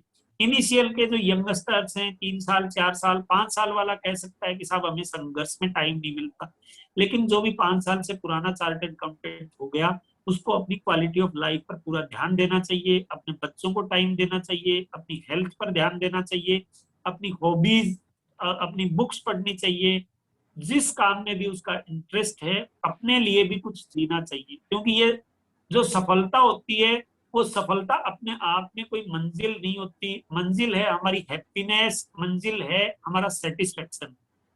और अगर हमें उस पैसे से हैप्पीनेस और सेटिस्फेक्शन नहीं मिल रहा तो वो कोई काम का नहीं है। और कभी हम ये सोचें कि पहले पैसा मिल जाएगा फिर हम सेटिस्फाई हो जाएंगे, ऐसा नहीं होता। It is a two way traffic, simultaneous process है, उस पर हमें काम करना चाहिए। तो मेरा एक मिशन है ये, professional development with quality of life. और फीस चार्ज के मामले में मेरा ये है कि जो शुरुआत में 5 साल तक के चार्टर्ड अकाउंटेंट्स हैं वो संघर्ष में रहते हैं, उनके लिए उनसे मेरी कोई शिकायत नहीं है। लेकिन जो 5 साल पुराने चार्टर्ड अकाउंटेंट हैं वो कम फीस पे काम करते हैं, वो बहुत ही गलत है। उनको अपना एबीसी एनालिसिस करना चाहिए, उनको ज्यादा फीस वाला काम करना चाहिए, अपनी फीस बढ़ानी चाहिए। उससे क्या होगा, आपका कम काम करके आपकी फीस ज्यादा हो जाएगी। और जो काम आपसे अगर 10% 5% काम चला जाएगा तो वो जो हमारे यंगस्टर्स हैं उनकी तरफ डाइवर्ट हो जाएगा। तो हमारे यंगर्स प्रोफेशनल्स को भी फायदा हो जाएगा। और हमें हमारा जो स्किल हमने आज तक अर्जिन की है उसका बेनिफिट लेना चाहिए, न कि हम उसी लेवल पर जब 5 साल तक हम काम करके पैसा कमाते थे उसकी बजाय अब हमारे पास जो स्किल आई है, जो एक्सपीरियंस आया है, उससे हमें क्वालिटी वर्क करके और क्वालिटी फीस चार्ज करनी चाहिए। एबीसी एनालिसिस जो हम पोस्टिंग में पढ़ते आए हैं, उस एबीसी एनालिसिस को हमारे जीवन में उतारना चाहिए। और हमारी अच्छी नेटवर्किंग करनी चाहिए, या तो विद इन फर्म में हमारे पास 4-5 पार्टनर हो, एक्सपर्टाइज करें। क्योंकि आजकल टाइम इतना डायनेमिक हो गया, कंपनी लोगों को शाम को छोड़कर सोते हैं कुछ ही है, अगले दिन रात को नोटिफिकेशन आ जाते हैं। जीएसटी लोग पूरा नोटिफिकेशन बेस्ड हो गया, इनकम टैक्स भी अब ग्रेजुअली नोटिफिकेशन बेस्ड हो जाएगा। तो इतने फ्रीक्वेंट चेंजेस आ गए, एक आदमी हर सब्जेक्ट का एक्सपर्ट नहीं हो सकता। तो या तो अपने विद इन ऑफिस में एक्सपर्ट्स की एक एक टीम बनाएं, या आपस में नेटवर्किंग करें कि जीएसटी का काम ये मेरा साथी कर रहा है, और एक दूसरे के ऊपर हम विश्वास करें। क्योंकि बुद्धिजीवियों की डिफरेंस ऑफ ओपिनियन ज्यादा होती है। एक अर्थशास्त्री ने कहा था, जहाँ 6 अर्थशास्त्री बैठते हैं वहां 7 ओपिनियन आती है। तो चार्टर्ड अकाउंटेंट भी ओवर इंटेलिजेंट हैं, एक इंटेलिजेंट कम्युनिटी है, तो उसके अंदर भी डिफरेंस ऑफ ओपिनियन ज्यादा होती है। आपस में नेटवर्किंग करना बहुत ही मुश्किल होता है। नेटवर्किंग की नई गाइडलाइंस आ गई हैं, स्टेसी भाई साहब या कोई उसके ऊपर भी कोई वेबिनार वगैरह करवाना चाहिए। एक छोटी सी सेक्शन और है जिसकी मैं बात करूंगा, शायद 270AA है या कौन सी है, मैं देख रहा हूँ। जो चूक हो गई बहुत सारे लोगों से, मैंने सतीश जी भाई साहब से भी रिक्वेस्ट की थी कि उसके लिए डेट एक्सटेंड करवाना चाहिए। अभी हमारी जो स्कूटनी के केसेस खत्म हो रहे हैं, उनमें कुछ केसेस ऐसे हैं जिनमें कम डिमांड है और हम अपील में नहीं जा रहे, तो उनके लिए पेनल्टी से इम्यूनिटी का सरकार ने प्रावधान किया है। सेक्शन है 270AA, बहुत सिंपल सेक्शन है। वो जो अपील में नहीं जा रहे हैं जिस केस में, और छोटा मोटा एडिशन हुआ है, उनको 270 कैपिटल डबल ए सेक्शन है, बहुत ही काम की सेक्शन है। उनको पेनल्टी से इम्यूनिटी के लिए अप्लाई करना चाहिए, और वो बाय डिफॉल्ट असेसिंग ऑफिसर को इम्यूनिटी देनी पड़ेगी। मेरे पास काफी सारे चार्टर्ड अकाउंटेंट्स के फोन आए, रोहित भाई का भी आया कि पेनल्टीज के रिप्लाई, तो जिनमें बहुत सारे केसेस में ऐसा था तो वो पेनल्टी हमारी 270 डबल कैपिटल डबल ए में इम्यून थी, लेकिन हमने हमारी वो बस मिस हो गई, तो इसलिए सोकॉज नोटिस का जवाब देना पड़ रहा है। तो उस सेक्शन का जरूर से हम सब बेनिफिट उठाएं। अब मैं राकेश जी से अनुरोध करूंगा कि जो मेंबर्स की जो क्वेरी हो वो क्वेरीज 1 बाय 1 करके ले लें। मेरी ये इच्छा है कि मैं ज्यादा से ज्यादा क्वेरीज हैं वो एड्रेस करूं। धन्यवाद पुनिया साहब, बहुत ही सारगर्भित और सरल भाषा में आपने 148 का जवाब कैसे दें का विस्तृत प्रोसेस समझाया। क्वेश्चन आया है अतुल कुमार जी मानसिंगा से। अब क्वेश्चन ले रहे हैं, मैं मेंबर से भी निवेदन करूंगा कि अपनी क्वेश्चन चैट बॉक्स में डालें। अतुल जी तो जयपुर से हैं। हाँ, अतुल कुमार जी जयपुर से होंगे, बराबर जयपुर से ही हैं। लेकिन क्वेश्चन पूछने का राइट चित्तौड़ वालों का सबसे पहले है। नहीं सर, क्वेश्चन उनका आया है तो मैं बता रहा हूँ आपको। Whether cost of acquisition can be changed at the time of return filing under section 148। बिल्कुल चेंज कर सकते हैं। अब हमें हमारे एविडेंसेस होने चाहिए, इसीलिए मैंने कहा सबसे पहले हमें रिप्लाई तैयार करना है, उसके बाद में आईटीआर फाइल करनी है। स्ट्रॉन्ग एविडेंसेस होने चाहिए, हैंकी पैंकी बात नहीं होनी चाहिए। बिल्कुल कर सकते हैं, करते हैं।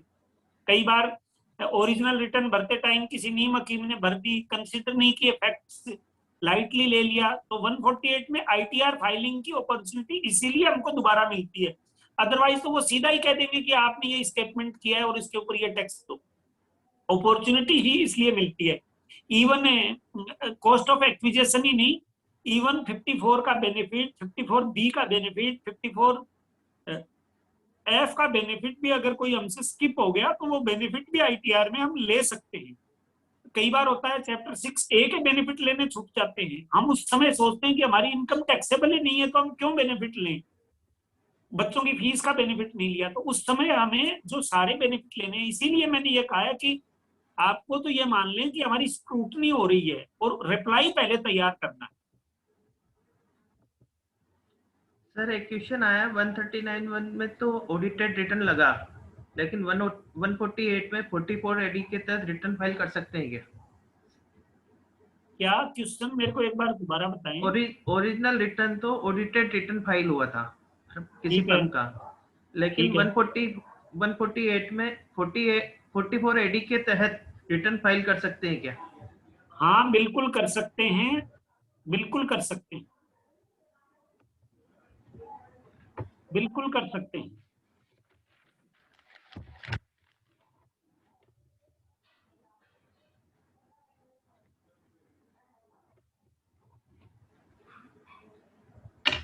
रिटर्न में भी मूल रिटर्न में कोई परिवर्तन न हो हाँ तो हाँ 148 में पुनः वही रिटर्न दाखिल कर सकते हैं, जबकि अपने को रीजंस टू बिलीव कोई पता नहीं है। करनी पड़ेगी, और कोई अपने पास चारा ही नहीं है। लेकिन हम उससे पहले उसका बैंक स्टेटमेंट मंगवा कर देखें और उसको ढंग से ग्रिल करवा लें। कम से कम बैंक स्टेटमेंट तो जरूर मंगवा लें, उनसे कहें जितने भी बैंक स्टेटमेंट हैं वो सारे बैंक स्टेटमेंट दें और उसके 26 एस निकाल कर दें। जितना हम एज फार एज पॉसिबल उसको एग्जामिन कर सकते हैं हमारे एंड पर, उतना हम एग्जामिन करें। फिर भी अगर हमको कोई क्लू नहीं मिलता तो सेम रिटर्न ही रिपीट करनी पड़ेगी, क्योंकि अदरवाइज तो हमें वो 148 के जो रीजंस रिकॉर्ड किए हैं वो देंगे नहीं। रघुवीर सर। हाँ सर। Good evening sir. अब 148 में अपन रिटर्न डाल दें और मैं मेरी जो इनकम एस्केप रह गई थी वो मैं डिस्क्लोज कर देता हूँ, एग्जैक्ट वही जो आईटीओ ने पकड़ी हुई है वो इनकम डिक्लेयर करके टैक्स पे कर देता हूँ, इंटरेस्ट पे कर देता हूँ, तो हाँ, क्या पेनल्टी नहीं लगेगी मेरे पे फिर? राकेश जी स्वागत है, राकेश जी भी जयपुर से ही है। राकेश जी काबरा का क्वेश्चन है। पेनल्टी बिल्कुल लगेगी, लेकिन ये राकेश जी काबरा मेरे भाई हैं और ये बराबर। जयपुर में अतिक्रमण कर रहे हैं। बिल्कुल लगेगी काबरा जी, आपको अपील में टूट सकती है लेकिन पेनल्टी लगेगी, एओ से आप नहीं बच सकते। Okay sir. सर क्वेश्चन आया है RN महारवाल। ये बड़े भाई साहब हैं हमारे RN मेहरवाल जी। बराबर। GK guide and friend philosopher सब कुछ है ये। अच्छा अच्छा sir, GK and diverse sept was not followed fully by AO. Can CIT appeal remove the default being having देखो power that देखो जीके एंड ड्राइव सॉफ्ट वगैरह का बेनिफिट प्रैक्टिकल ये है कि जो आदमी रेवेन्यू डिपार्टमेंट का अन्न जल खाता है ना, वो आपको जीके एंड ड्राइव सॉफ्ट का बेनिफिट नहीं देगा, क्योंकि कमिश्नर अपील को भी जो तनख्वाह है वो इनकम टैक्स डिपार्टमेंट से ही मिलती है। उसका माइंडसेट मोर और लेस रेवेन्यू के फेवर में ही रहता है, तो वो अपने आईटीओ असेसिंग ऑफिसर्स की गलतियों के बेनिफिट नॉर्मली नहीं देते हैं, प्रैक्टिस में यही है। तो उसके लिए ट्रिब्यूनल या ट्रिब्यूनल से अबो का ही प्लेटफॉर्म है, और हमें एओ के लेवल पर तो मेरिट के बेस पर ही लड़ना चाहिए। दूसरी बात, टेक्निकल और लीगल ग्राउंड के ऊपर वहीं ज्यादा जोर देना होता है जहां पर हमारा क्लाइंट लिटिगेशन की कॉस्ट झेल सकता है। हर क्लाइंट की हिम्मत नहीं होती कि वो ट्रिब्यूनल और हाई कोर्ट को झेल जाए, और लीगल ग्राउंड की रिलीफ वही मिलती है जहां हमारा दांव पर स्टेक ज्यादा हो, और क्योंकि डाइवर्जन व्यूज रहता है कोर्ट्स का। इवन एक आध केस में तो एक जजमेंट है, मेरे नाम याद नहीं आ रहा, किसी फाइनेंस कंपनी का जजमेंट है जो सुप्रीम कोर्ट ने रिवर्स कर दिया इसको, जीके एंड ड्राइव सॉफ्ट को। ये क्या नाम, जस्टिस एएम खानविलकर ने एक जजमेंट लिखा जिसमें उन्होंने कह दिया जीके एंड ड्राइव सॉफ्ट को फॉलो नहीं किया तो कोई बात नहीं, दोबारा से रिमांड कर देते हैं, अब कर लेंगे जीके एंड ड्राइव सॉफ्ट। हालांकि वो जजमेंट प्रिवेल नहीं करता, GK and drive soft he prevail करता है, क्योंकि जीके एंड ड्राइव सॉफ्ट को उन्होंने डिस्टिंग्विश नहीं किया। सर एक सीनियर चार्टर्ड अकाउंटेंट है चित्तौड़गढ़ के, very senior chartered accountant, first chartered accountant of Chittorgarh practicing, Rajendra Kumar ji Niyati, R K Niyati साहब का। उनका क्वेश्चन है, dealt issue refund but adjusted against demand, interest received of refund not declare in return, can 148 issue validity if already assessed in scrutiny? Refund case पे वो नहीं, कौन से साल में? अगर ये विद इन 4 ईयर है जब तो हो सकता है, और अगर आफ्टर 4 ईयर है तो उसमें आएगा कि ट्रूली एंड फुल्ली डिस्क्लोजर। अगर स्क्रूटनी असेसमेंट नहीं हुआ है जब तो बिल्कुल हो सकता है, और स्क्रूटनी असेसमेंट हो गया तो फिर हमें डिबेट में जाना पड़ेगा कि हमने truly and fully all material disclose कर दिया और आप नहीं कर सकते। क्योंकि आप स्क्रूटनी का केस बता रहे हो, तो लेकिन स्क्रूटनी के बाद में विद इन 4 ईयर 148 तो हो सकता है। लास्ट वाले 2 सालों में हम डिबेट कर सकते हैं, लेकिन एक बार असेसिंग ऑफिसर और सीआईटी अपील के ऊपर तो ये सब चीजें बेमानी हैं। मैं ये जो लीगल जो बातें कर रहे हैं, ये सारी की सारी बातें ट्रिब्यूनल लेवल पर रिलीफ मिलती है। मेरा तो कोई एक्सपीरियंस ऐसा है नहीं। एक डेड पर्सन के ग्राउंड में तो सीआईटी अपील ने रिलीफ दी है, बाकी सीआईटी अपील्स का एक्सपीरियंस बहुत अच्छा नहीं है लीगल ग्राउंड पे रिलीफ मिलने का। बाकी जो इतने सीनियर चार्टर्ड अकाउंटेंट है, इनके पास भी अपने कुछ एक्सपीरियंस होंगे, तो मैं चाहूंगा इनके पास कोई एक्सपीरियंस हो तो ये भी शेयर कर सकते हैं। बराबर सर। सर मोहन पारासर जी का एक क्वेश्चन है, can 148 be issue to region loss claimed in original return? Return 148 be issue to reassess loss claimed in original return? नहीं, अगर ओरिजिनल रिटर्न में हमने लॉस है तो उस लॉस को रिड्यूस करने के लिए, सपोज ओरिजिनल रिटर्न में 5 लाख का लॉस क्लेम किया है, और अब अगर कोई डेप्रिसिएशन गलत चार्ज कर लिया हमने या कोई खर्चा बोगस क्लेम कर लिया, तो वो उसके बेस पर 148 कर सकते हैं, और उसमें हमारा जो लॉस असेस हो गया 5 लाख का, उस लॉस को रिड्यूस कर सकते हैं। वो रीअसेस होगा लॉस भी, इवन अगर डेप्रिसिएशन अगर गलत अलाउ हो गया तो उस डेप्रिसिएशन को भी रीअसेस कर सकते हैं।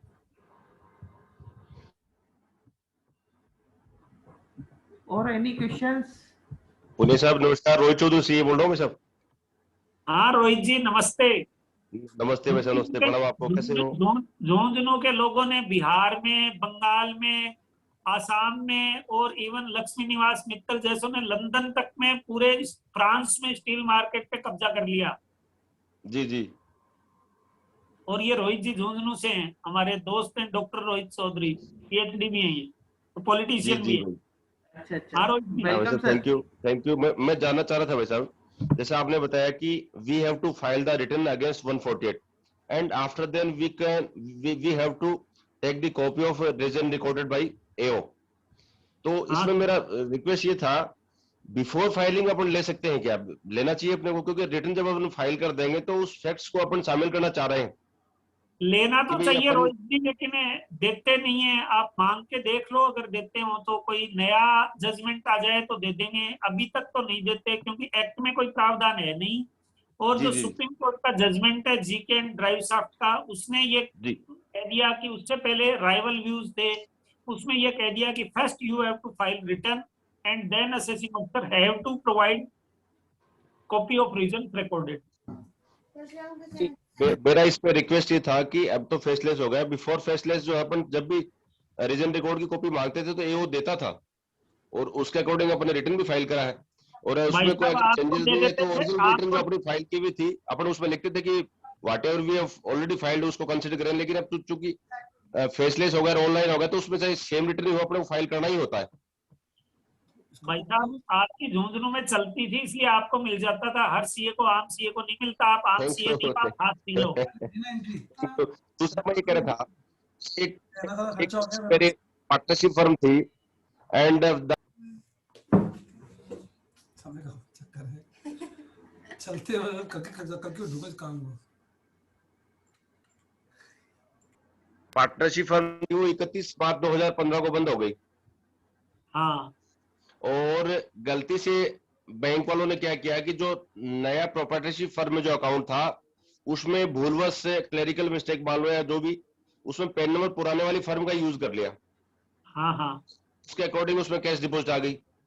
हाँ हाँ चूंकि अब 148 आ गया पार्टनरशिप फर्म का, तो उसमें चूंकि फर्म तो अपन ऑलरेडी क्लोज कर चुके, तो हाँ हाँ तो फर्म बंद हो गई, वाइंड अप हो गई, तो उसकी रिटर्न तो भर नहीं सकते।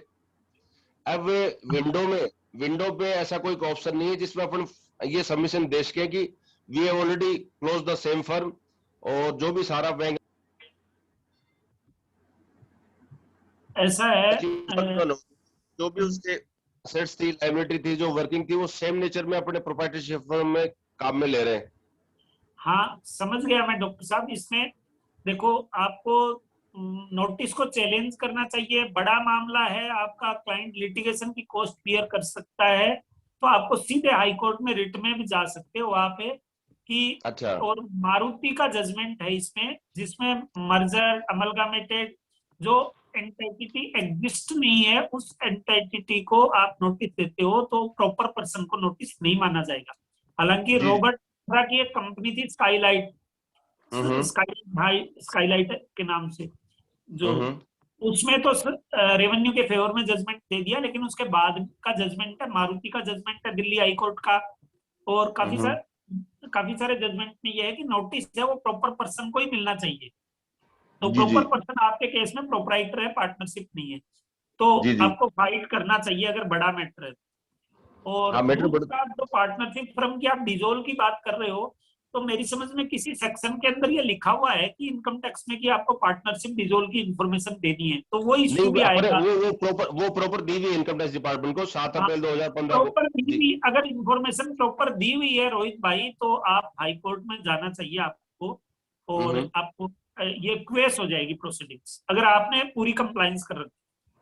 हाँ नहीं, करी भी है वो ऑफलाइन जो है ना अपनी, उसकी इंटीमेशन दी हुई है, उसके बाद हाँ अपने रिसीट है। हाँ हाँ बिल्कुल, आपने उसका पूरा प्रोसीजर है, तो 100% ये नोटिस क्वेस हो जाएगा हाई कोर्ट। और उसमें जो कैश डिपॉजिट है वो बाकायदा अपन ने जो वो तो प्रोप्राइटरशिप आपने है। इंडिविजुअल की रिटर्न में कंसीडर कर ली, और अगर टाइम होगा तो वो 148 कर देंगे, अगर नहीं भी की है तो इससे भी कोई फर्क नहीं पड़ता। मान लो एक्स की चोरी का सजा वाई को थोड़ी दे सकते हैं। डेफिनेटली।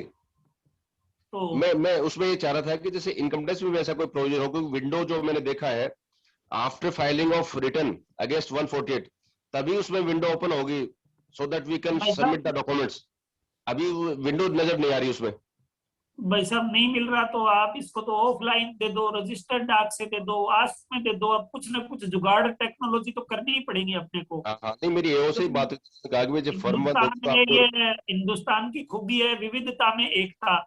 और हाँ अब जो सॉफ्टवेयर बनते हैं तो उसमें सारी चीजें कंसिडर नहीं होती, और ये डेवलपिंग प्रोसेस है, धीरे धीरे ही होगा।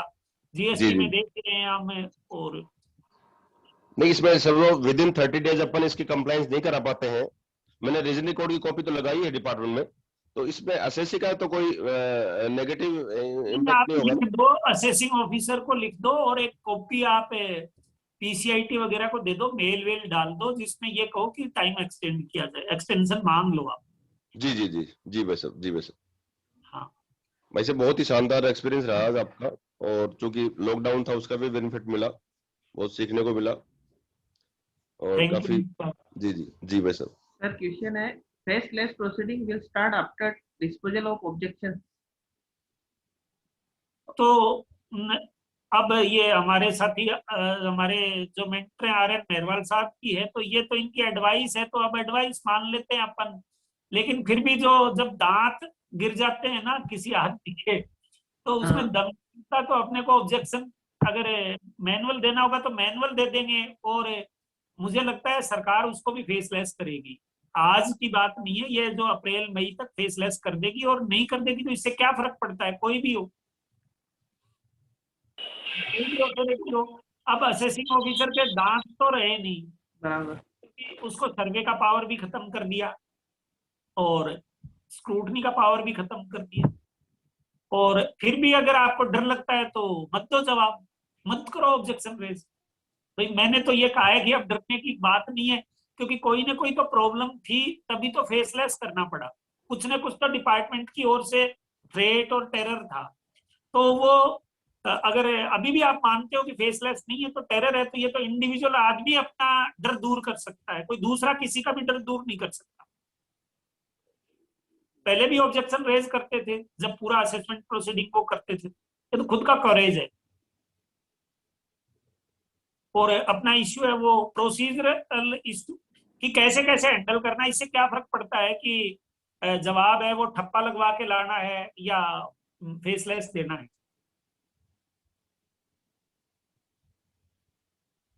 हाँ सर, और कोई क्वेरी? और कोई क्यूरी हो तो मेंबर्स से निवेदन है कि कोई क्वेश्चन हो तो डायरेक्ट भी अपने को अनम्यूट कर सकते हैं, मैंने कर रखा है। अगर कोई ट्रस्ट के रिन्यूअल पर अगर किसी की क्वेरी हो तो वो पूछ सकते हैं, हमारा खास पसंदीदा सब्जेक्ट है, वो भी इस टाइम हॉट है। बराबर, बर्निंग इश्यू है अभी वाकई। क्योंकि 100% ट्रस्ट जो 1280 में रजिस्टर्ड है उनको अपना रिन्यूअल लेना पड़ेगा। और चूंकि ट्रस्ट है वो नेग्लेक्टेड एरिया है, क्योंकि हम ट्रस्ट ज्यादातर चार्टर्ड अकाउंटेंट्स ऑब्लिगेटरी काम करते हैं ट्रस्ट का, और उसमें कोई हमारा रेवेन्यू तो आती नहीं है, एक सीएसआर ही करते हैं हम सोसाइटी की। तो 1280 के लिए फॉर्म 10A सबका अप्लाई करना है, तो मैं चाहता हूँ वो टाइमली अप्लाई कर दें, जिससे हमारी जब आईटीआर फाइल करना दूसरे ऑब्लिगेशन आए। ये अभी एक स्लैक सीजन होता है, जब टैक्स ऑडिट, जब बैंक ऑडिट खत्म हो जाती है, उसके बाद में एक टाइम बचता है चार्टर्ड अकाउंटेंट्स के पास, थोड़ा एक कंफर्ट जोन आता है। तो मेरी ये रिक्वेस्ट है कि इस कंफर्ट जोन में सभी चार्टर्ड अकाउंटेंट्स अपने सारे ट्रस्ट का जो रिन्यूअल डालना है वो रिन्यूअल डाल दें। कि अब जो फॉर्म है वो 10A कर दिया है, और 80G का रिन्यूअल हो, 10A का रिन्यूअल हो, और उसको डॉक्यूमेंट्स लगाकर अपलोड करना है। बाकी हालांकि मेरा एक मैंने 17 मिनट का वीडियो बनाकर जिसमें कंप्लीट प्रोसीजर है वो मेरे यूट्यूब के चैनल पे शेयर किया है, तो अगर कोई देखना चाहे तो उसको देख सकते हैं। कंप्लीट प्रोसीजर को उसमें कवर कर लिया। और अगर और कोई क्वेरी नहीं बची तो चाहे अपन इसको बराबर, कोई क्वेरी नहीं हो तो कंप्लीट कर लें, या और चलानी है, 2 घंटे पूरे करने हैं। नहीं नहीं सर, भी कोई इशू नहीं है। नहीं, अगर सीसीएम साहब बैठे हैं, अगर अपन 2 घंटे पूरे नहीं करेंगे तो डांट पड़ जाएगी, तो फिर और आप ऐसा कुछ भी नहीं है सर। टॉपिक पे ट्रस्ट का कोई इश्यू हो या और कोई इश्यू हो तो क्वेश्चन आंसर, क्योंकि मेरा वेबिनार में ये रहता है कि मैं कम बोल दूं और मेंबर्स के क्वेश्चन ज्यादा से ज्यादा आए, क्योंकि मेंबर है वो स्पीकर की विद्वता को जानने के लिए नहीं आता, मेंबर है उसके अपने इश्यूज होते हैं, वो उन पे डिस्कस करने के लिए आता है। सर अतीत शाह का क्वेश्चन आया है, sir we have applied for lower rate deduction certificate, officer ask for registration certificate. Atit ji Shah, देखिए ऑफिसर तो ये एग्जामिन करेगा कि आपका जो इनकम है उसके ऊपर लोअर डिडक्शन का सर्टिफिकेट क्यों दूं, तो वो उसको सेटिस्फाई करना है। आप अगर और 30 जून तक तो पुराने सर्टिफिकेट्स हैं वो वैलिड हैं 12A का, और अगर आपके पास पुराना सर्टिफिकेट है वो वैलिड है, आप उनको कन्विंस करें, समझाएं, और अगर भी नहीं देते तो जो लोअर डिडक्शन का सर्टिफिकेट जो 197 में हम लेते हैं वो अदरवाइज अपीलेबल ऑर्डर नहीं है, उसके खिलाफ रिट लग सकती है। पहले तो डिपार्टमेंट कहता था कि उसके खिलाफ कोई रेमेडी नहीं है, लेकिन अभी कुछ केसेस में रिट एक्सेप्ट हुई है, और रिट एक्सेप्ट कर सकती है कोई बड़ा मैटर हो। सर इसमें ऐसा ही, हाँ सर इसमें ऐसा ही हुआ, हमने रिप्लाई दिया कि अभी तो हमारे पास टाइम है 30 जून तक का, तो उन्होंने एप्लीकेशन ही रिजेक्ट कर दी। तो सर एप्लीकेशन रिजेक्ट कर दी, क्या कमिश्नर लेवल का था या एडिशनल कमिश्नर की पावर में था? नहीं, ऑफिसर के पावर में ही था, टीडीएस ऑफिसर के पावर में, बोर्ड ऑफिसर। कहाँ का मैटर था, कहाँ? सूरत से बोल रहा हूँ सर मैं। अच्छा, सूरत से बोल रहे हो यार? सूरत से बोल रहे हो तो आपको तो सीधी हॉटलाइन पर बात होनी चाहिए, अमित शाह, मोदी जी, सब कुछ सूरत से होता है। हमारी प्रॉब्लम है वो भी आपको एड्रेस करवानी चाहिए। सर खाली नाम के गुजरात के है। तो सर इसमें ग्रीवेंसेस डाल सकते हैं क्या? डाल दो ग्रीवेंस कोई सोल्व नहीं होगी, वो उसका पावर है, उसने यूज कर लिया। आपको उसके लिए रिट जुरिस्डिक्शन इन्वोक हो सकता है, या दोबारा डाल लो, मिल लो पर्सनली, उनको समझा दो, आपने समझाया नहीं होगा, पर्सनली नहीं मिले होंगे। ठीक है सर, पर्सनली नहीं मिले यही लग रहा है। बस तो पर्सनली जब तक फेसलेस नहीं किया जब तक तो आपको पर्सनली मिलना ही पड़ेगा कन्विंस करने के लिए। Okay sir, thank you very much sir. Sir 139 में रिटर्न भरा, 139 में रिटर्न भरा, ठीक है। उसमें रिटर्न भरने में जो हेड होता है, इनकम फ्रॉम बिजनेस में नहीं भर के, इनकम फ्रॉम सर्विसेज में नहीं भर के, अदर इनकम में भर दिया, ठीक है। वो उसका सोर्स ऑफ इनकम कॉन्ट्रैक्ट का था, ठीक है। उस कारण से 148 दिया जा सकता है क्या? ये आप क्यों टेंशन करते हो किसका 148 दिया जा सकता है? ये तो असेसिंग ऑफिसर तय करेगा, और उसको दो चीजें लिखनी नहीं, है। उसका 148 मिला है एक सर। तो रीजन लिखना है और एक उसको अपना बिलीफ रिकॉर्ड करना है, ये उसका काम है। और अपने को उसके काम में गलतियां निकालनी है कि उसमें साहब रीजन गलत थे उसके या उसका बिलीफ गलत था।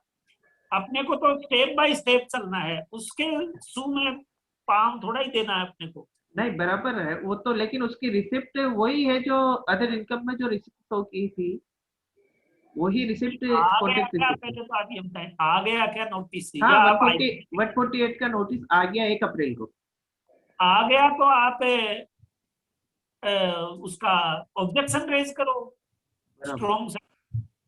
पहले आईटीआर फाइल कर दो आप, ठीक है, और आईटीआर फाइल करके आप ऑब्जेक्शन रेज करो स्ट्रॉन्ग सा कि मेरी ये रेगुलर बिजनेस नहीं है, इसलिए मैंने बिजनेस में नहीं दिखाई, अदर सोर्सेज में दिखा दी।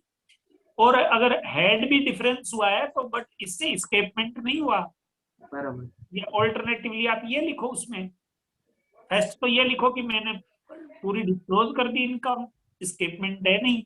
दूसरा ये लिखो कि मान लो एक बार एओ की बात से भी सहमत हो जाएं कि ये बिजनेस इनकम थी, तो इससे क्या फर्क पड़ता है? स्केप्ड इनकम तो नहीं हुई ना, टोटल इनकम का तो पार्ट बन गई वो, और उस पर टैक्स पे कर दिया जो भी टैक्स बनता था। तो स्ट्रॉन्ग ऑब्जेक्शन रेज करो। ये ऐसे केस में मैं मानता हूं कि हो सकता है ये ड्रॉप हो जाए आपका केस। जो मैं कह रहा था कि नॉर्मली ऑब्जेक्शंस के ऊपर एओ नोटिस ड्रॉप नहीं करता, ये ड्रॉप होने लायक केस है, अगर आप स्ट्रांगली रिप्लाई करोगे। ठीक है सर।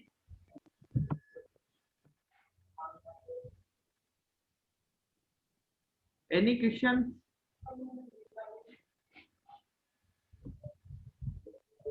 सर मेरे ख्याल से हो गया है, अब अपन इसको कंक्लूड कर सकते हैं। मैं आज जो भी पार्टिसिपेंट्स आए इस वेबिनार में उन सबका हार्दिक धन्यवाद ज्ञापित करता हूँ।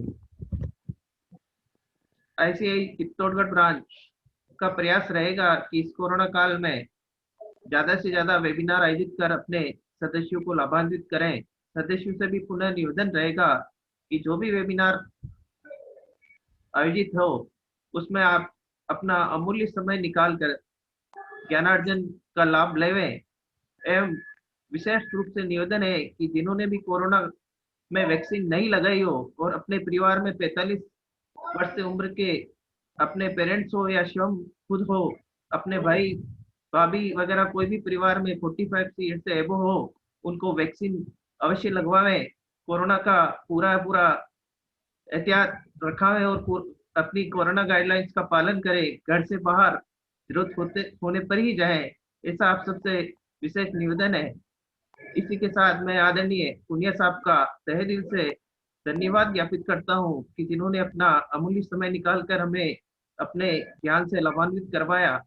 मैं उनसे अनुरोध रहेगा कि चित्तौड़ जब भी स्थितियां सामान्य होती है, चित्तौड़ में एक प्रैक्टिकल सेमिनार का आयोजन रखेंगे और चित्तौड़ दुर्ग भ्रमण के लिए आप पधारेंगे। इसी के साथ सभी का धन्यवाद। जय हिंद, जय सीए। धन्यवाद राकेश जी। चित्तौड़ में एक मनीष छाजेड़ मेरे दोस्त भी हैं, जब हम आर्टिकलशिप कर रहे थे तो मनीष छाजेड़ जयपुर में रहते थे, आजकल कहाँ है पता नहीं। सर यही है चित्तौड़ी है और सेमी प्रैक्टिस में है, कहीं सर्विस भी ज्वाइन कर रखा उन्होंने, इनानी ग्रुप को ज्वाइन कर रखा है और अच्छा, बाकी सेमी प्रैक्टिस में है। आज शायद ज्वाइन नहीं किया उन्होंने, मेरा भी संपर्क नहीं हो पाया था प्रोजेक्ट में। अच्छे मेरे भी अच्छे मित्र हैं सर। नमस्ते बोलना मेरी भी। बराबर सर। और चित्तौड़गढ़ अवश्य पधारें सर जब भी प्रोग्राम बनाए। बिल्कुल बिल्कुल। ठीक है sir. Okay, thanks to all sir. Thank you.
They can start up.